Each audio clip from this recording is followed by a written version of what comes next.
పేలుడుపై NIA అధికారులు దర్యాప్తును వేగవంతం చేశారు. ఎర్రకోట పేలుడులో మరణించిన టెర్రర్ మాడ్యూల్ ఉమర్ నబీకి సాయం చేసిన అమీర్ రషీద్ అలీని ఎన్ఐఏ అరెస్టు చేసింది.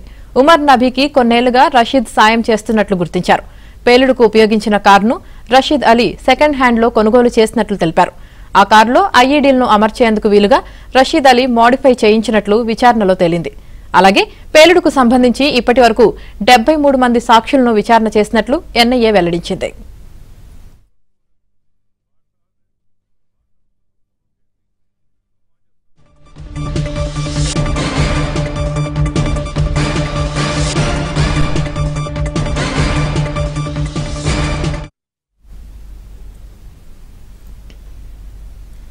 ఢిల్లీ పేలుడుపై ఎన్ఐఏ అధికారులు దర్యాప్తును వేగవంతం చేశారు. ఎర్రకోట పేలుడులో మరణించిన టెర్రర్ మాడ్యూల్ ఉమర్ నబీకి సాయం చేసిన అమీర్ రషీద్ అలీని ఎన్ఐఏ అరెస్టు చేసింది.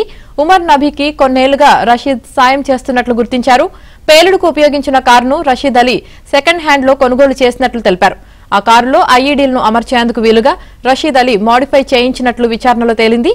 అలాగే పేలుడుకు సంబంధించి ఇప్పటి వరకు 73 మంది సాక్షులను విచారణ చేసినట్లు ఎన్ఐఏ వెల్లడించింది.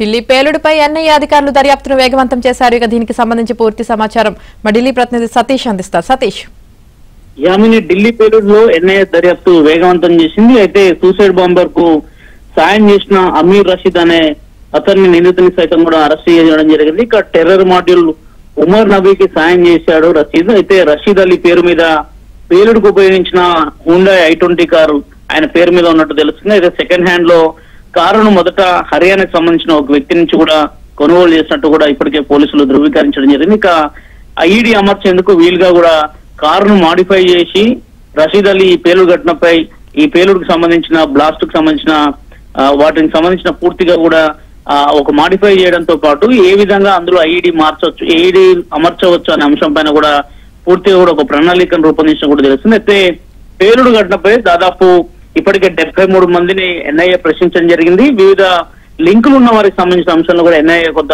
దూకుడుగా వెళ్తుంది. ఇప్పటికే ఎన్ఐఏ 10 మందితో కూడిన ఒక దర్యాప్తు బృందం సైతం కూడా విచారణను వేగవంతం చేసిన నేపథ్యం తాజాగా సూసైడ్ బాంబర్ కు సంబంధించి అమీర్ రషీద్ అలీ పేరును కూడా కాసేపటి క్రితమే ఆయనను అరెస్ట్ చేసినట్టు కూడా తెలిసింది. దాదాపు ఆయనకు సంబంధించి ఇంకెవరున్నారు ఈ కేసులో అనే దానిపైన కూడా కొంత ఎన్ఐఏ దర్యాప్తు కూడా ముందుకు వెళ్తున్న నేపథ్యంలో రషీద్ అలీ పేరు మీద కారు రిజిస్టర్ అయిన సందర్భంలో అసలు రషీద్ అలీ కొనుగోలు చేసిన సందర్భంలో ఇప్పటికే గతంలో ఎవరైతే హుండాయ్ i20 కారు అమ్మారో వారికి సంబంధించి ఎక్కడ కూడా తను కారు కొనుగోలు చేశాడు తప్ప తన పైన రిజిస్టర్ చేసుకునే అంశాన్ని కూడా అన్న సందర్భంలో మొదట కారు అమ్మిన ఓనర్ సైతం కూడా పోలీసులకు అదే ఇన్ఫర్మేషన్ ఇచ్చారు. ఆ ఇన్ఫర్మేషన్ అనుగుణంగానే ఈ రోజు పోలీసులు దాన్ని వేగవంతం చేయడంతో ఎన్ఐఏ దర్యాప్తులో కొంత కీలక అంశాలు బయటపడ్డాయి. ఇప్పటివరకు ఈ కేసులో 22 మందికి పైగా కూడా అరెస్ట్ చేయడం జరిగింది. ఇటీవల జరిగిన ఎర్రకోట బాంబ్ పేలుడు కేసులో దాదాపు 12 వరకు మృతుల సంఖ్య చేరింది. 30 మందికి పైగా కూడా క్షతగాత్రులు వారంతా కూడా ఎల్ఎన్జేపీ హాస్పిటల్ చికిత్స పొందిన నేపథ్యంలో తాజాగా ఒక కీలక ముందడుగైతే పడిందని చెప్పాలి. Yamini, right, thank you Satish.